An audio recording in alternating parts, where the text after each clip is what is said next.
بسم اللہ الرحمن الرحیم۔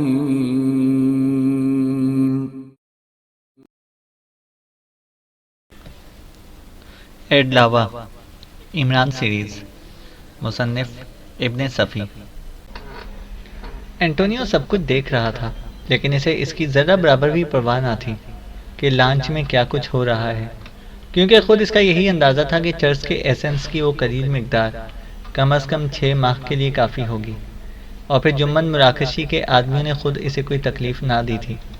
وہ لانچ کے نچلے حصے میں اپنے معاملات نپٹا رہے تھے، اور وہ خود اوپر کیبن میں دھوئیں کے بادل اڑا رہا تھا۔ عمران کے دونوں نئے قیدی ابھی تک اسی انجیکشن کے زیر اثر تھے۔ مرسیانو کے دونوں ہاتھ پشت پر باندھ دیے گئے تھے، لیکن اس کی زبان چل رہی تھی، اور وہ اپنے ساتھیوں سے اطالوی میں برابر کہے جا رہا تھا کہ وہ اپنی زبان بند ہی رکھے۔ یہ اور بات ہے کہ اس وقت ان دونوں کی آنکھوں میں اس کے لیے شناسائی کی ہلکی سی جھلک بھی موجود نہ تھی۔ لڑکی اور مرد جو کچھ بولتے تھے انگلش ہی میں بولتے تھے، اور زیادہ تر یہی کہتے تھے کہ وہ ان سے جو کچھ بھی کہہ رہے ان کی سمجھ میں نہیں آ رہا، وہ صرف انگلش ہی سمجھ سکتے ہیں۔ تھک ہار کر مرسیانو خاموش ہو گیا تھا، اور پھر عمران بولا، فضول ہے دوست، جس طرح تم چپ چاپ میرے ساتھ چلے آئے تھے اسی طرح یہ بھی آئے ہیں، اس لیے ان کے باقاعدہ طور پر ہوش میں آنے کا انتظار کرو، انہیں اطالوی زبان بھی یاد آ جائے گی۔ عمران نے کہا۔ وہ اسے قہر آلود نظروں سے گھور کر رہ گیا۔ ویسے تم نے میری گردن کٹوا ہی دینے کا انتظام کیا تھا، عمران اس کی آنکھوں میں دیکھتا ہوا بولا۔ اب خیریت اسی میں ہے کہ جو کچھ بھی پوچھا جائے اس کا بالکل صحیح جواب مہیا کر دو، ورنہ حشر بہت برا ہوگا۔ عمران نے کہا، میں نہیں جانتا کہ تم کون ہو، اور تم نے مجھے کیوں قید کر رکھا ہے، اور میرے ان مہمانوں کو یہاں کیوں پکڑ کر لائے ہو؟ مرسیانو نے کہا۔ دونوں مہمان ہیں؟ عمران نے پوچھا۔ ہاں، میرے مہمان ہیں، مجھے قانوناً حق پہنچتا ہے کہ اپنے غیر ملکی دوستوں کو مہمان بناؤں، مرسیانو نے کہا۔ لیکن تمہارے مرد مہمان نے تو لڑکی کا تعارف تمہاری بیوی کی حیثیت سے کرایا تھا، عمران نے کہا۔ مرسیانو اپنا نچلا ہونٹ دانتوں میں دبا کر رہ گیا، اور عمران اس کی آنکھوں میں دیکھ کر مسکراتا ہوا بولا، اس وقت یہ دونوں بری طرح بوکھلا گئے تھے جب میں نے تمہارے پیغمبر کی حیثیت سے انہیں یہ بتایا تھا کہ تم ہپیوں کے اڈے کے ایک جھونپڑے میں چھپے بیٹھے ہو اور خود کو خطرے میں محسوس کر رہے ہو، عمران نے کہا۔ تم نے یہ کہا تھا ان سے؟ وہ حلق پھاڑ کر دھاڑا۔ یہ نہ کہتا تو اس کا اندازہ کیوں کر لگا سکتا کہ تم محض کرائے کے ٹٹو نہیں بلکہ ان پر حکم چلاتے ہو، عمران نے کہا۔ اس نے پھر نچلا ہونٹ دانتوں میں دبا لیا۔ تم آخر چاہتے کیا ہو؟ اس نے کچھ دیر بعد پوچھا۔ ابھی بتا دوں گا، لیکن تمہیں پہلے یہ بتا دینا ضروری سمجھتا ہوں کہ ربیکا میرے لیے جانی پہچانی لڑکی ہے، اور اس کا اصل نام ایڈتھ ہارلنگر ہے، ویسٹ ویلی کے ان بدماشوں کی نمائندہ ہے جو یورینیم اور پلوٹونیم کے ذخائر پر ہاتھ صاف کر کے اسے اسمگل آؤٹ کرتے ہیں۔ یہ ابھی حال ہی میں کئی کلو گرام پلوٹونیم اسمگل کر کے اٹلی لائی ہے۔ کئی ملکوں کے سیکرٹ ایجنٹ اس کے پیچھے تھے، لیکن یہ ہپیوں میں مل کر کسی نہ کسی طرح یہاں داخل ہو ہی گئی، اور اب تم مجھے بتاؤ گے کہ وہ پلوٹونیم کہاں پر ہے، عمران نے کہا۔ مرسیانو حیرت سے منہ پھاڑے سنتا رہا۔ عمران کے خاموش ہوتے ہی اس نے اپنے دانت سختی سے بھینچے تھے۔ تم اس کا تھیلا لینے وہاں پہنچے تھے؟ حالانکہ اس میں کچھ بھی نہیں تھا، کوئی ایسی قیمتی چیز نہیں تھی، لیکن نہیں، بے حد قیمتی تھی۔ شاید جلدی میں ربیکا ایڈتھ کو خیال نہیں رہا تھا کہ اس کی ننھی سی ڈائری تھیلے ہی میں رہ گئی تھی، عمران نے کہا۔ تم آخر ہو کون؟ وہ پھٹی پھٹی سی آواز میں بولا۔ حقیقتاً مجھے یہی دونوں درکار ہیں، تمہیں صاف چھوڑ دوں گا کیونکہ میرا تعلق تمہارے ملک سے نہیں، عمران نے کہا۔ تم کیا چاہتے ہو؟ مرسیانو نے کہا۔ چرایا ہوا پلوٹونیم یہاں اسمگل کر کے کس جگہ ذخیرہ کیا جا رہا ہے، عمران نے پوچھا۔ میں نہیں جانتا کہ یہ اٹلی کیوں آتے ہیں، لیکن میرے دوست ہیں، مرسیانو بولا۔ تو تم نہیں جانتے، حالانکہ ان کی شکل دیکھ کر تم نے چیخنا شروع کر دیا تھا کہ وہ اپنی زبانیں بند رکھیں۔ آخر تمہیں انہیں کس بات سے روک رہے تھے، عمران نے پوچھا۔ وہ پھر نچلا ہونٹ دانتوں میں دبا کر خاموش ہو گیا۔ اگر میں تم تینوں کو پولیس کے حوالے کر دوں تو کیسی رہے گی؟ دفعتاً عمران کا لہجہ بدل گیا۔ نہیں، مرسیانو ہکلایا، اور میں تمہیں یہ بھی بتا دوں کہ وہ بڑا آدمی جس نے اپنی دانست میں یہاں ایک باطنی حکومت قائم کر رکھی ہے چند دنوں کا مہمان ہے۔ اگر تم ان دونوں سمیت پولیس کے حوالے کر دیے گئے اور اس ملک کا سفارت خانہ بھی ملوث کیا گیا جس سے ان دونوں کا تعلق ہے، تو وہ بڑا آدمی بے دست و پا ہو جائے گا اور تم تینوں کے چیتھڑے اڑ جائیں گے، عمران نے کہا۔ اطالوی کا چہرہ زرد پڑ گیا۔ آنکھوں کی سرخی غائب ہو گئی، سینہ لوہار کی دھونکنی کی طرح پھولنے اور پچکنے لگا۔ اگر تم نے ذخیرے کی جگہ بتا دی تو کم از کم تمہیں تو چھوڑ ہی دوں گا، عمران نے کہا۔ ان دونوں کو یہاں سے ہٹا لے جاؤ، وہ آہستہ سے بولا۔ ان کی قطعی پرواہ نہ کرو، یہ بھی 10 گھنٹے تک نہ تو تمہیں پہچان سکیں گے اور نہ تمہاری کوئی بات ہی ان کے پلے پڑے گی۔ اوسٹا پروونس، سینٹ ونسنٹ اسپاویشیو، وہ آہستہ سے بولا۔ اگر یہ اطلاعات غلط نکلی تو؟ عمران نے پوچھا۔ نہیں سینیور، میں کہاں بھاگ کر جاؤں گا، لیکن یہ دونوں میری گردن کٹوا دیں گے، مرسیانو نے کہا۔ قطعی نہیں، انہیں ان کے سفارت خانے کے حوالے کر دوں گا، اور سفارت خانہ ہرگز یہ نہ چاہے گا کہ مقامی پولیس کے کان میں اس کی بھنک بھی پڑنے پائے، لہذا اگر انہوں نے تمہارا نام بھی لیا تو بات سفارت خانے کی حدود میں ہی رہ جائے گی، عمران نے کہا۔ یقین کرو سینیور، میں نے تمہیں وہی جگہ بتائی ہے جہاں پہنچایا جاتا ہے، مرسیانو بولا۔ آمد کی اوسط کیا ہے؟ عمران نے پوچھا۔ ہر 2 ماہ کے دوران میں 10 کلو گرام، مرسیانو بولا۔ اور وہ وہیں پہنچا دیا جاتا ہے؟ عمران نے پوچھا۔ میں خود پہنچاتا ہوں، 2 دن ہوئے یہ کھیپ پہنچائی تھی، مرسیانو بولا۔ ادائیگی کس طرح ہوتی ہے؟ عمران نے پوچھا۔ رقم سوئٹزرلینڈ کے ایک بینک میں جمع کر کے ہمیں رسید دی جاتی ہے، وہ ہم تینوں کا مشترکہ اکاؤنٹ ہے۔ رسید حاصل کیے بغیر ہم مال حوالے نہیں کرتے، مرسیانو نے کہا۔ اور مال کی حوالگی تم ہی کرتے ہو؟ عمران نے پوچھا۔ ہاں سینیور، مرسیانو بولا۔ اندازاً کتنی رقم ہوگی تم تینوں کے نام پر؟ عمران نے پوچھا۔ مجھے اندازہ نہیں ہے، لیکن چیک پر تینوں کے دستخط ہوتے ہیں تبھی رقم نکل سکتی ہے۔ اب وہ سب تو ڈوب ہی گیا، مرسیانو نے کہا۔ کوئی چیک بک ہے تمہارے پاس؟ عمران نے پوچھا۔ کیوں؟ مجھے کچھ بھی نہ چاہیے، میں چاہتا ہوں کہ تمہاری رقم ڈوبنے نہ پائے، بلکہ تم ہی سب ہضم کر جاؤ، عمران نے کہا۔ نہیں، انہیں ان کے ملک میں پھانسی تو نہ ہو جائے گی؟ جہاں بھی ہوں گے ڈھونڈ کر مار ڈالیں گے، مرسیانو بولا۔ بکواس ہے، سفارت خانے کے حوالے کیے گئے تو عمر قید سمجھو۔ تو یہ کیسے ہوگا سینیور؟ مرسیانو بولا۔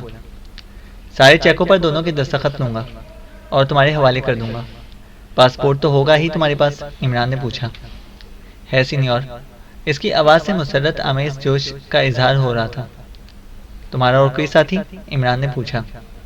سوال ہی پیدا نہیں ہوتا، لیکن ایک بات بتا دوں، میں کھلے دل سے لوگوں پر اعتماد کر لیتا ہوں۔ اگر دھوکہ ہوا تو پھر دنیا کے کسی حصے میں بھی سر چھپانے نہیں دیتا، عمران نے کہا۔ اور میں یہ پھر بتا دوں کہ میں صرف اسپادیشیوں تک ہی کی بات کر رہا ہوں، اور وہاں سے کہیں اور آگے جاتا ہے تو مجھے اس کا علم نہیں ہے، مرسیانو بولا۔ مجھے اندازہ ہو جائے گا کہ تم صحیح کہہ رہے ہو یا غلط، میرے صرف ایک سوال کا جواب دو، عمران نے کہا۔ وہ کیا ہے سینیور؟ اسے کنکھیوں سے دوسرے قیدیوں کی طرف دیکھتے ہوئے کہا۔ وہ دونوں بیٹھے بیٹھے ہی سو گئے تھے۔ تمہارے معاملات کس سے طے ہوئے تھے اور تمہیں رسید کہاں سے ملتی ہے؟ عمران نے کہا۔ بین الاقوامی خیراندیش نام کا ایک دفتر ہے، اس نے کہا، اور لڑکی کی طرف اشارہ کر کے بولا، جس کا پتہ اسی سے ملا تھا مجھ کو۔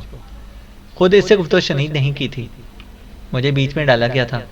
مجھے وہاں سے رسید ملتی ہے اور میں مال سینٹ ونسنٹ میں اس پادیشیوں کے نام ناظم کے حوالے کراتا ہوں، مرسیانو نے کہا۔ تم سچ بول رہے ہو؟ اب تم میرے ساتھ اپنے گھر کو چلو، تمہاری گاڑی ڈاک کے قریب موجود ہے، وہاں سے چیک بک لائیں گے اور تمہارا کام ہو جائے گا، عمران نے کہا۔ لیکن اس کا کام دوسری طرح ہوا۔ جیسے وہ دونوں ڈاک سے اتر کر گاڑی کی طرف بڑھے تھے، مرسیانو لڑکھڑایا اور ڈھیر ہو گیا۔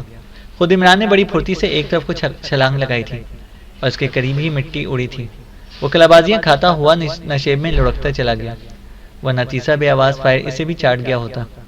ابھی تاریکی پوری طرح نہیں پھیلی تھی، افق میں خاصا اجالا تھا، شاید فائر کرنے والے نے اس کے بعد وہاں ٹھہرنا مناسب نہیں سمجھا تھا، ورنہ اوپر سے وہ بآسانی نشانہ بنایا جا سکتا تھا۔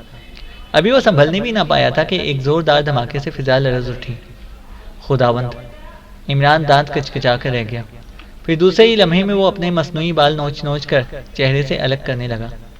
دھماکے کی وجہ سے آس پاس ایسی افراتفری پھیلی تھی کہ کسی کو کسی کا ہوش نہیں تھا۔ عمران مصنوعی بالوں سے پیچھا چھڑا چکا تھا اور اب ایک طرف بے تحاشا دوڑا جا رہا تھا۔ دوڑنے والوں میں صرف وہی ایک تو نہیں تھا، اس جیسے نہ جانے کتنے تھے۔ دوسری طرف ڈاک پر اب اس کی جگہ کوئی لانچ نہیں تھی، جہاں کچھ دیر پہلے جمن مراکشی کے دوست اینٹونیو کی لانچ بیگل لنگر انداز تھی اور دھوئیں کا کثیف بادل فضا میں بلند ہو کر اپنا حجم بڑھا رہا تھا۔ پہلے مجھے پینشن ہوئی تھی اور اب تم بڑھاپے کے ایام خواتین کے ساتھ گزار رہے ہو، جوزف نے جیمسن سے کہا، جو تھوڑی فاصلے پر بیٹھا رائفل کی نال صاف کر رہا تھا۔ سب ٹھیک ہے، میں یہاں بہت خوش ہوں، جیمسن نے کہا۔ بوڑھے کی باتیں سن سن کر میں پاگل ہوا جا رہا ہوں، جوزف بولا۔ مجھے کسی سے بھی کوئی شکایت نہیں ہے۔ میں نے تھوڑی فاصلے پر معدنی پانی کا ایک چشمہ دریافت کیا ہے۔ اس کے 2 گھونٹ دن بھر کے لیے کافی ہوتے ہیں، یعنی 24 گھنٹوں میں 15 منٹ کے لیے بھی بور نہیں ہوتا، جیمسن نے کہا۔ عورتوں میں بیٹھ کر گپے ہانکنے والے بوریت کتنے ہی عادی ہو جاتے ہیں کہ پھر وہ انہیں اپنا مزاج ہی معلوم ہونے لگتی ہے، جوزف بولا، اور جیمسن رائفل رکھ کر اس طرح اسے گھورنے لگا جیسے اس پر اچانک جوزف کے افلاطون ہونے کا انکشاف ہوا ہو۔ اس طرح کیا دیکھ رہے ہو؟ جوزف نے کہا۔ یہی کہ تم آسمان پر کب اٹھائے جاتے ہو، جیمسن نے کہا۔ میرا مذاق نہ اڑاؤ مسٹر، مجھے الجھن ہو رہی ہے۔ ایسے لگتا ہے جیسے باس پر کوئی بپتا پڑی ہو۔ ہزاروں میل دور بیٹھ کر بھی یہ محسوس کر سکتا ہوں۔ اگر وہ فکر مند بھی ہوں گے تو یہاں میرا دم گھٹ رہا ہوگا، جوزف نے کہا۔ یار کبھی تو افلاطون لگتا ہے، اور کبھی 18ویں صدی کی کوئی والدہ محترمہ، جیمسن نے کہا۔ آہا، تو تم دونوں یہاں پر ہو، حکم سے بوڑھے ویریو کی آواز آئی اور دونوں ہی اچھل پڑے۔ یہ بڈھا اب جیمسن کو بھی گھلنے لگا تھا۔ ہر وقت اپنے جمہوری انقلابی محاذ کی باتیں کرتا رہتا تھا۔ بالکل یہی ہے چچا، اور سوچیں کہ کس طرح جلد از جلد دنیا کا خاتمہ ہو جائے، جیمسن بولا۔ دنیا کا خاتمہ جلد از جلد ناممکن ہے، ایک زبردست ایٹمی جنگ بھی ایسا نہیں کر سکتی۔ اس کرۂ ارض پر زندگی کے آثار اس وقت تک باقی رہیں گے جبکہ یہ خود کسی دوسرے سیارے سے نہ ٹکرا جائے، اور اس وقت تک یہ ناممکن ہے جب تک کسی دوسرے سیارے کی کشش اس پر غالب نہیں آ جاتی، بوڑھے نے کہا۔ کیا آپ سائنس پڑھاؤ گے؟ تمہارا جمہوری انقلابی محاذ ہی کافی تھا، جوزف بول پڑا۔ ویریو ہنس پڑا اور بولا، اگر یہ بات ہے تو اب تم کبھی میری زبان سے اس کا نام تک نہیں سنو گے۔ میں سمجھتا تھا کہ تم لوگ بھی عالمی سیاست سے دلچسپی رکھتے ہو۔ اچھا آؤ، خوش رنگ اور دیدہ زیب عورتوں کی باتیں کریں، بوڑھے نے کہا۔ ارے بڑے صاحب، کیا عورت اور سیاست کے علاوہ دنیا میں اور کچھ نہیں؟ جوزف بولا۔ نہیں، روٹی بھی ہے، لیکن اسے سیاست کے کانٹے میں پھنسی ہوئی مچھلی سمجھ لو، کیونکہ عورت بھی آج کل زیادہ تر سیاست دان ہی پیدا کر رہی ہے، بوڑھے نے کہا۔ بات کچھ اور آگے بڑھتی، لیکن اچانک چچا کی مادہ چیختی ہوئی سنائی دی۔ ارے تم لوگ یہاں ہو، وہ آ گیا ہے۔ کون آ گیا؟ بوڑھا چونک کر بولا۔ جیمسن اچھل کر کھڑا ہو گیا اور رہائشی حصے کی طرف دوڑ لگا دی۔ جوزف کے پلے کچھ بھی نہ پڑا۔ کیا بات ہے؟ اس نے بوڑھے سے پوچھا۔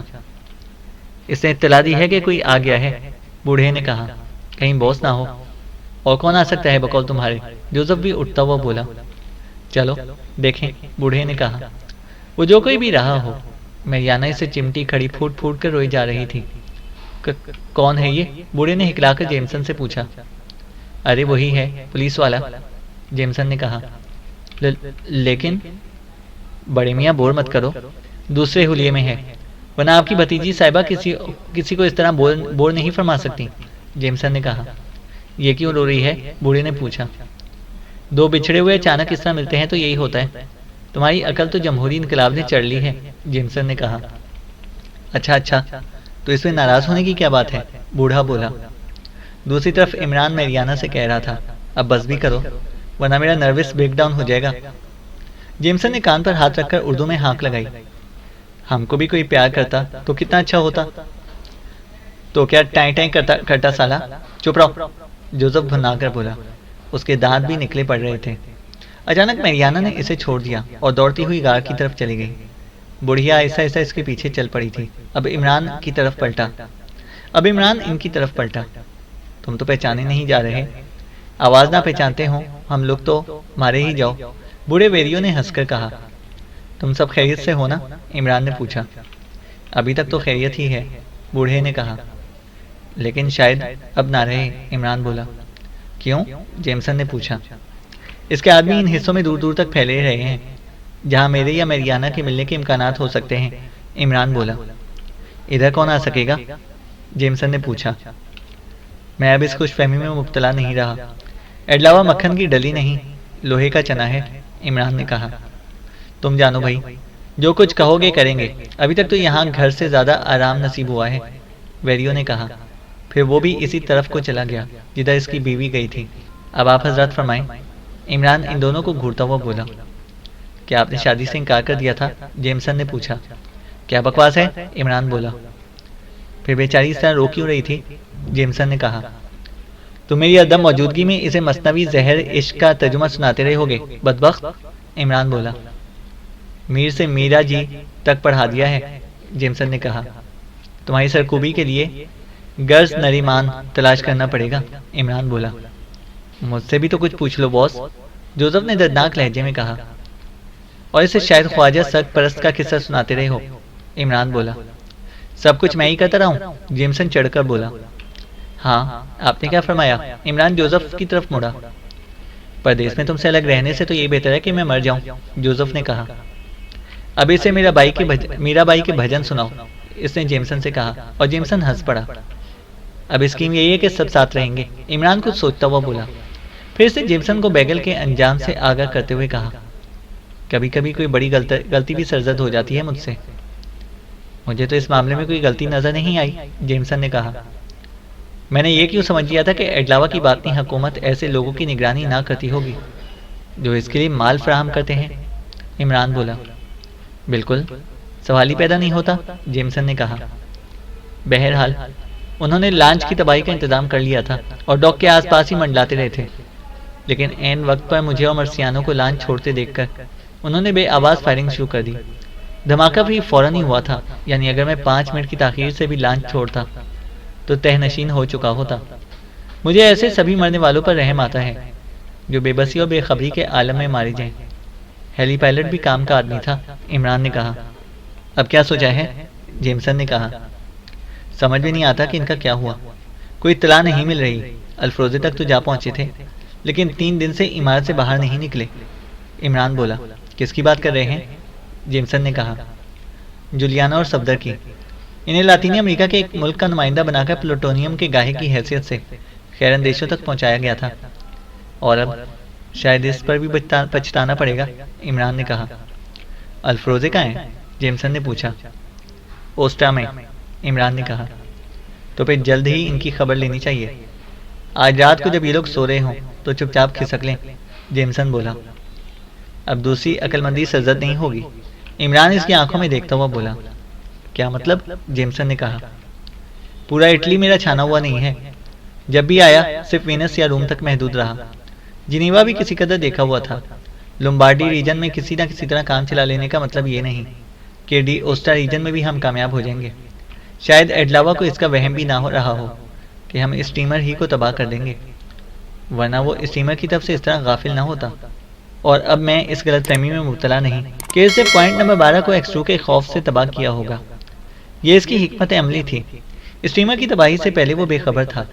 پوائنٹ نمبر 12 سے فرار ہو کر اس نے مجھے غلط فہمی میں مبتلا کرنے کی کوشش کی ہے، تاکہ میں بڑھ بڑھ کر ہاتھ دکھانے کی کوشش کروں اور وہ کسی دن میرا کان پکڑ کر اپنے ساتھ لے جائے، عمران نے کہا۔ تو پھر میریانا کے خدشات درست ہی ہیں، جیمسن ٹھنڈی سانس لے کر بولا۔ اس لیے کم از کم میریانا کا ہمارے ساتھ ہونا ضروری ہے، عمران نے کہا۔ لیکن یہ چچا اور چچی، جیمسن نے کہا۔ چچا بھی ساتھ ہو تو کیا ہی کہنا، البتہ چچی، عمران خاموش ہو کر اپنا بھایا کان مروڑنے لگا تھا۔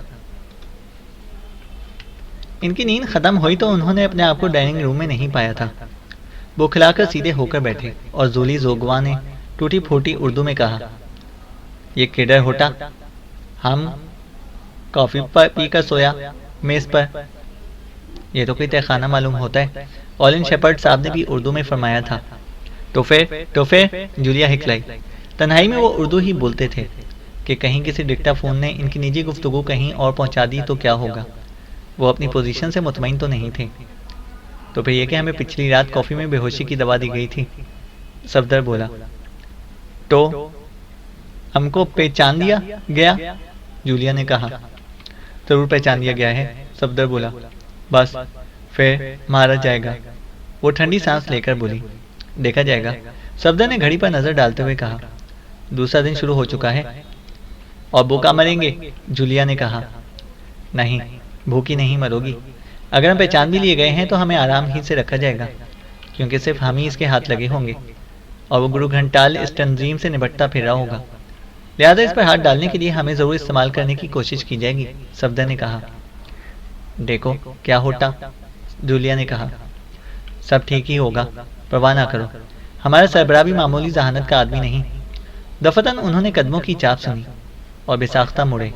سامنے وہ آدمی کھڑا نظر آیا جس سے الفروزے نے یہ کہہ کر ملوایا تھا کہ وہ کمپنی کا مینیجنگ ڈائریکٹر ہے۔ وہ ناشتے کی ٹرالی دھکیلتا ہوا لایا تھا۔ ناشتہ ماموزائل، اسے جولیا کو فرانسیسی میں مخاطب کیا۔ لیکن ہم اس حال میں کیوں ہیں موسیو؟ جولیا نے کہا۔ یہ ایک بے حد آرام دہ تہخانہ ہے، نہ یہاں تم گھٹن محسوس کرو گی اور نہ ہی کوئی دوسری قسم کی تکلیف۔ بس یہ سمجھ لو کہ اوپر کی عمارت کے رقبے کے برابر ہی اس کا پھیلاؤ ہے۔ کیا یہ خوابگاہ تمہیں پسند نہیں ہے؟ کیا یہ بستر بھی اتنی ہی آرام دہ نہیں؟ اور پھر تمہیں اس لمبے احمق کی بکواس سے بھی نجات مل گئی جو لگر بھگوں کسی آواز میں ہنستا ہے، آنے والا بولا۔ لیکن آخر کیوں؟ پہلے ناشتہ کرو پھر بتاؤں گا، اس نے بے حد نرم لہجے میں کہا، اور جولیا صفدر کو قدیم انکا کی زبان میں سوال کا جواب کچھ اس طرح دینے لگی جو موقع کی مناسبت سے ذرا طویل ہو گیا۔ دفتن ایڈلاوا بولا، پہلے ناشتہ کر لیجئے ماموزیل، باتیں بھی ساتھ ساتھ ہوتی رہیں گی۔ اس نے ٹرالی جولیا کے قریب بستر پر لگا دی اور دو کرسیاں بھی رکھ دیں، ایک پر خود بیٹھا اور دوسری کی طرف صفدر کے لیے اشارہ کیا۔ ناشتے کے دوران میں اس نے کہا، کچھ لوگ ہمارے پیچھے لگ گئے ہیں، ہو سکتا ہے کہ اس وقت تم دونوں کا تعاقب کیا جائے جب تم سرحد پار کرنے کے لیے روانہ ہونے لگو، ایڈلاوا نے کہا۔ کون پیچھے لگ گئے ہیں؟ جولیا ہکلائی۔ ہو سکتا ہے مقامی پولیس کے لوگ ہوں، کسٹمز کے لوگ بھی ہو سکتے ہیں، اس لیے تم دونوں اوپر سے نیچے منتقل کر دیے گئے ہو اور نیچے نیچے سرحد پار کر جاؤ گے، ایڈلاوا بولا۔ اوہ، جولیا نے طویل سانس لی اور پھر صفدر سے چٹر پٹر کرنے لگی۔ جواب میں صفدر بھی کچھ کہہ رہا تھا۔ دفتن ایڈلاوا بولا، یہ تم دونوں بندروں کی طرح کیوں بولنے لگتے ہو؟ یہ موسیو اولن شیپرڈ کی مادری زبان ہے، جولیا نے کہا اور اس کے اس فرانسیسی اجداد کی کہانی سناتی ہوئی بولی۔ اس کی ماں قدیم انکا خاندان کی فرد تھی۔ مونٹیزوما کے قریبی آئزہ میں اس کی ماں کے اجداد بھی تھے جنہوں نے اسپینی حملہ آور پزاروں کی دستبرد سے بچنے کے لیے وسطی انڈیز کے میچو پکچو شہر میں پناہ لی تھی۔ میں نے میچو پکچو کے کھنڈرات دیکھے ہیں موسیو، کیسی حسرت برستی ہے اور کتنی حیرت ہوتی ہے یہ دیکھ کر کہ اتنی اونچائی پر ایسا شہر کیوں بسایا جا سکا ہوگا۔ یقیناً مونٹیزوما کے دور کے لوگ مہذب اور انجینئرنگ کے ماہر رہے ہوں گے جنہوں نے ایسی عمدگی سے عمارتیں بنائی تھیں، جولیا نے کہا۔ لیکن سوال تو یہ ہے کہ اس کی ماں اس کے باپ کے ہاتھ کیسے لگی جبکہ اس کے اجداد میچو پکچو میں جا بسے تھے، کیونکہ وہ سب تو وہیں مر کھپ چکے تھے، کوئی بھی میچو پکچو کے زیر سایہ نہیں آیا تھا، پھر اس کی ماں کہاں سے ٹپک پڑی؟ ایڈلاوا نے کہا۔ یہ تو میں نہیں جانتی موسیو، جولیا نے کہا۔ پوچھ کر بتاؤ۔ جولیا نے پھر چٹر پٹر شروع کر دی اور صفدر کی چٹر پٹر سن کر فرانسیسی میں بولی۔ اس کی ماں کے جد امجد بعد میں پہاڑ سے اتر آئے تھے اور پزاروں کی اطاعت کر لی تھی، جولیا نے کہا۔ کھلی ہوئی بکواس ہے، جو وہاں چلے گئے تھے وہیں مر گئے، ان میں سے کوئی بھی اتنا بے ضمیر نہیں تھا کہ پزاروں کی اطاعت کر لیتا، ایڈلاوا نے کہا۔ پتہ نہیں، ہوگا کچھ، جولیا نے لاپرواہی سے کہا۔ اور یہ وہی زبان بولتا ہے جو مونٹیزوما کے دور میں پیرو کی زبان تھی، ایڈلاوا نے کہا۔ ہاں موسیو، جولیا نے کہا۔ تمہیں یقین ہے؟ ایڈلاوا بولا۔ ارے میں خود بھی تو اسی زبان میں اس سے گفتگو کرتی ہوں، جولیا نے کہا۔ یہ بندروں کی زبان تو ہو سکتی ہے لیکن جس زبان کا میں ذکر کر رہا ہوں وہ ہرگز نہیں ہو سکتی، ایڈلاوا نے کہا۔ آپ ہماری توہین کر رہے ہیں موسیو، جولیا نے کہا۔ اس پر ایڈلاوا نے کسی نامعلوم زبان میں کچھ کہہ کر جولیا سے اس کا جواب مانگا تھا اور جولیا کا چہرہ فک ہو گیا۔ یہ ہے وہ زبان جس کا تم نے نام لیا تھا، مونٹیزوما کے دور میں بولی جانے والی زبان۔ تمہاری اطلاع کے لیے میں لاطینی امریکہ کی کئی قدیم زبانوں کا ماہر بھی ہوں، ایڈلاوا نے کہا۔ صفدر بھی فرینچ جانتا تھا، اس کی حالت بھی غیر ہو گئی۔ اب تم دونوں مجھ پر ٹوٹ پڑو، ایڈلاوا بے حد سرد لہجے میں بولا۔ شیپرڈ خاصا طاقتور معلوم ہوتا ہے اور میرے اندازے کے مطابق تم بھی کم پھرتیلی نہ ہوگی، ایڈلاوا بولا۔ وہ دونوں دب بخود بیٹھے رہے، ایسا معلوم ہوتا تھا جیسے بیٹھے بیٹھے ہی ان کی روحیں قبض کر لی گئی ہوں۔ ایڈلاوا انہیں غور سے دیکھے جا رہا تھا۔ یکبہ غیر متوقع طور پر بے حد نرم لہجے میں ان سے پوچھا، ایکس2 کے آدمی ہو؟ ہاں موسیو، اب اعتراف کر ہی لینا چاہیے، صفدر نے کہا۔ میں نے کبھی کسی ماتحت آدمی کو پریشان نہیں کیا، وہ قابل معافی ہوتے ہیں، محض مہرے، اس لیے تمہیں خوفزدہ ہونے کی ضرورت نہیں، ایڈلاوا نے کہا۔ ہر انصاف پسند آدمی یہی سوچے گا موسیو، جولیا بولی۔ تم تو خاموشی اور شریر لڑکی، تم بہت تیز ہو، اپنی قومیت بتاؤ، ایڈلاوا نے کہا۔ سوئس ہو موسیو، جولیا بولی، اور شاید تم وہی ہو، ایڈلاوا صفدر کو بغور دیکھتا ہوا بولا، جس نے میرے نائب الفروزے کو ٹریسٹی پارک میں چیلنج کیا تھا۔ ایڈلاوا نے کہا، نہیں، میں وہ نہیں ہوں، بلکہ مجھے تو اس کا علم بھی نہیں، وہ کوئی اور ہوگا، صفدر بولا۔ تمہیں احکامات کس سے ملتے ہیں؟ ایڈلاوا نے پوچھا۔ X2 سے، صفدر نے کہا۔ یہاں بھی؟ ایڈلاوا بولا۔ ہاں موسیو، وہ میں مخصوص اوقات پر لاسلکی پیغامات بھیجتا رہتا ہے، صفدر نے کہا۔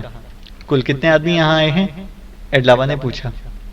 یہ بتانا مشکل ہے موسیو، ہم دونوں کو جو احکامات ملے ہیں بجا لائے ہیں، صفدر بولا۔ ہم نے آج تک اسے نہیں دیکھا، صرف آواز سنتے ہیں، جولیا نے کہا۔ مجھے علم ہے، ایڈلاوا بولا۔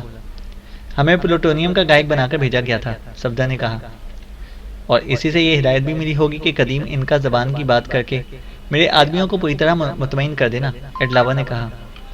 یہ ہماری اپنی حماقت تھی موسیو، صفدر نے کہا۔ یہ حماقت نہ ہوتی تب بھی تم ایڈلاوا کو دھوکہ نہیں دے سکتے تھے۔ میرے ذرائع لامحدود ہیں، میں نے معلوم کر لیا تھا کہ پیرو کی حکومت نے کوئی آدمی نہیں بھیجا، ایڈلاوا بولا۔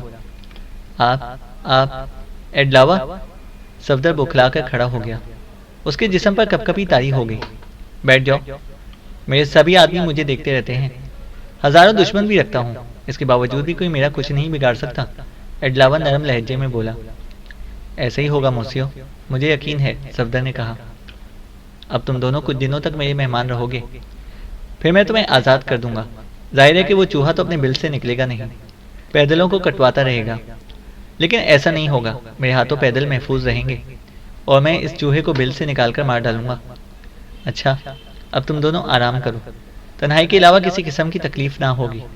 تفریحات کے سارے سامان تمہیں اس وسیع تہ خانے میں ملیں گے، ایک چھوٹا سا پروجیکشن ہال بھی ہے، اٹلی کی بہترین فلمیں موجود ہیں، خود چلاؤ اور دیکھو، یا جس زبان کی فلمیں چاہو مہیا کر دی جائیں گی، ایڈلاوا نے کہا۔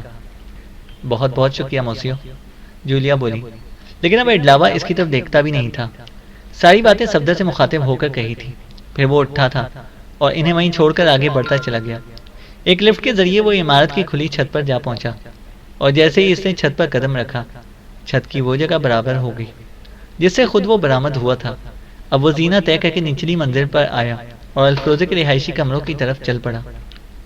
وہ شاید دفتر جانے کی تیاری کر رہا تھا، اس کی آہٹ پر موڑا تھا، اور پھر بوکھلائے ہوئے انداز میں کھڑا ہو گیا۔ وہ دونوں بآفیت سرحد پار کر گئے، ایڈلاوا پرسکون لہجے میں بولا۔ کب؟ الفروزے کے حلق سے یہ کب توپ کے گولے کی طرح نکلی تھی۔ کیا مطلب؟ تمہیں کیا ہو گیا؟ ایڈلاوا سے گھورتے ہوئے بولا۔ تمہیں اس سے کیا سروکار؟ کیا تم یہ سمجھتے تھے کہ ایک بار میں کوئی خطرہ مول لوں گا، تمہارے حوالے کر دوں گا کہ تم سرحد پار کراؤ؟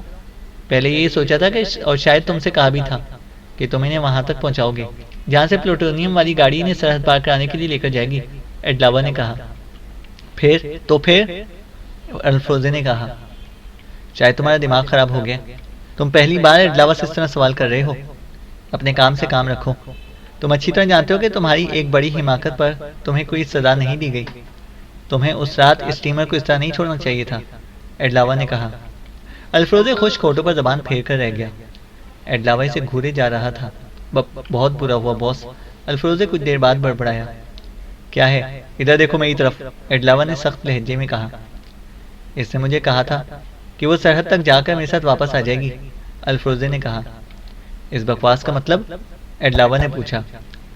وہ یہیں میرے ساتھ رہنا چاہتی تھی، الفروزے بولا۔ اور اس نے کیا کہا تھا تم سے؟ ایڈلاوا نے پوچھا۔ کہا تھا باس۔ تم نے پہلے کیوں نہیں بتایا؟ ایڈلاوا بولا۔ الفروزے سر جھکائے کھڑا رہا، ایڈلاوا اسے عجیب سی نظروں سے دیکھے جا رہا تھا۔ دفعتاً الفروزے نے اس کی طرف دیکھے بغیر کہا، میں اس عمارت میں نہیں رہنا چاہتا، یہ آصف زدہ ہے۔ مجھے حیرت ہے، کیا تمہاری ذہنی حالت درست کہی جا سکتی ہے؟ ایڈلاوا بولا۔ میں غلط نہیں کہہ رہا باس، الفروزے نے کہا۔ میں نے آج تک کسی کی زبانی ایسی کوئی بات نہیں سنی، ایڈلاوا بولا۔ میں اپنا تجربہ بیان کر رہا ہوں۔ ڈائننگ روم سے میز اور کرسیاں غائب ہو گئی تھیں اور پھر واپس آ گئیں، الفروزے بولا۔ کون سی پی رہے ہو آج کل؟ ایڈلاوا بولا۔ باس، میرا خیال ہے کچھ دنوں کے لیے سینٹ ونسنٹ چلے جاؤ، مادی چشموں کا پانی پیو، غسل کرو، ٹھیک ہو جاؤ گے۔ بہرحال یہ مسئلہ اسی جگہ ختم کر دو۔ اگر یہ عمارت آصف زدہ بھی ہے تو میں ڈان الفروزے کو بزدل سمجھ لینے پر ہرگز تیار نہیں۔ اب رہا اس لڑکی کا مسئلہ، اگر وہ تم سے اسی قدر متاثر ہوئی ہے تو پیرو سے تمہارے پاس واپس بھی آ سکتی ہے، ایڈلاوا نے کہا۔ اگر یہ اس کے لیے ممکن ہوتا تو یہ تجویز ہرگز پیش نہ کرتی کہ تم ساتھ چلنا اور مجھے زبردستی روک لینا، الفروزے نے کہا۔ یہ کہا تھا اس نے، ایڈلاوا بولا۔ میں جھوٹ نہیں بول رہا باس، الفروزے بولا۔ بس تو پھر فکر نہ کرو، اسے واپس آنا پڑے گا۔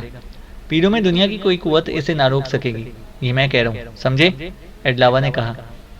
سمجھ گیا باس، اور معافی چاہتا ہوں اس جسارت کی، الفروزے بھرائی ہوئی آواز میں بولا۔ سب ٹھیک ہے، میں دیکھ لوں گا کہ تمہارے لیے کیا کر سکتا ہوں، ایڈلاوا بولا۔ بہت بہت شکریہ باس، الفروزے کھل اٹھا۔ ایڈلاوا کمرے سے نکلتا چلا گیا۔